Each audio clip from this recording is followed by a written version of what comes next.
সকালে দই চিড়া একটি অত্যন্ত পুষ্টিকর, স্বাস্থ্যকর এবং ঝটপট তৈরিযোগ্য ব্রেকফাস্ট বা নাস্তা। নিয়েছি চিড়া, দই, কিছু ফ্রুটস, কিশমিশ, সাথে কয়েক রকম বাদাম।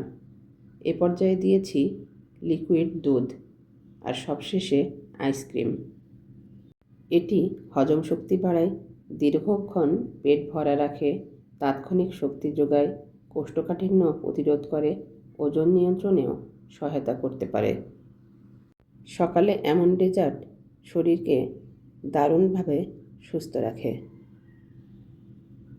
এ পর্যায়ে দুপুরে রান্না শেয়ার করছি।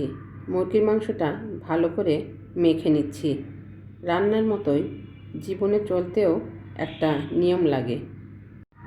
সমাজে চলতে গেলে সবার সাথে ভালো ব্যবহার করতে হয়, কিন্তু তার মানে এই না যে নিজের মূল্য ভুলে যেতে হবে।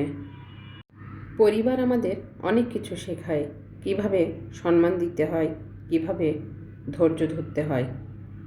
মশলা যেমন ঠিকভাবে না দিলে রান্না ভালো হয় না, ঠিক তেমনি জীবনে সঠিক শিক্ষা না থাকলে সব কিছু এলোমেলো হয়ে যায়। সব সময় একটা কথা মনে রাখতে হবে, অন্যের জন্য যতই করি, নিজের জন্য একটু সময় রাখা খুব দরকার। কারণ নিজে ভালো না থাকলে কাউকেই ভালো রাখা যায় না। ভালোবাসা আর নিজের মূল্য দুটোই জীবনে দরকার। তো কথার মাঝে আমার মুরগির মাংস রান্নাটাও প্রায় হয়ে গিয়েছে। শেষে আমি পেঁয়াজ দিয়ে বাগার দিয়েছি আর সবশেষে দিয়েছি গরম মশলা গুঁড়া। এখন আমি শেষের রান্নাতে চলে যাব।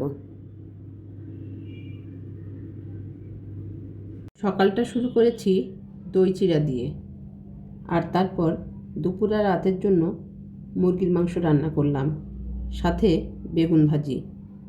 ফ্রিজে থাকা মাছ ভুনা গরম করে নিলাম যেন কিছুটা কাজ কমে। এগুলো করতে করতে কখন যে সারাদিন রান্নাঘরে কেটে গেল বুঝতেই পারিনি। মাঝে আবার ভাত রান্না, চা বানানো, সব মিলিয়ে দিনটা শুধু কাজেই ভরা। কখনো কখনো খুব ক্লান্ত লাগে, তবুও মনে হয় পরিবারের জন্য এতটুকু তো করা যেতেই পারে। আসলে এই ছোট ছোট কাজের মাঝেই লুকিয়ে থাকে ভালোবাসা। সবার পরিবারের মানুষগুলো ভালো থাকুক, সুস্থ থাকুক, এই কামনা করি। এবার বিদায় নিচ্ছি। আবার নতুন কোনো রান্না নিয়ে, নতুন কোনো আড্ডা নিয়ে হাজির হব আপনাদের সামনে।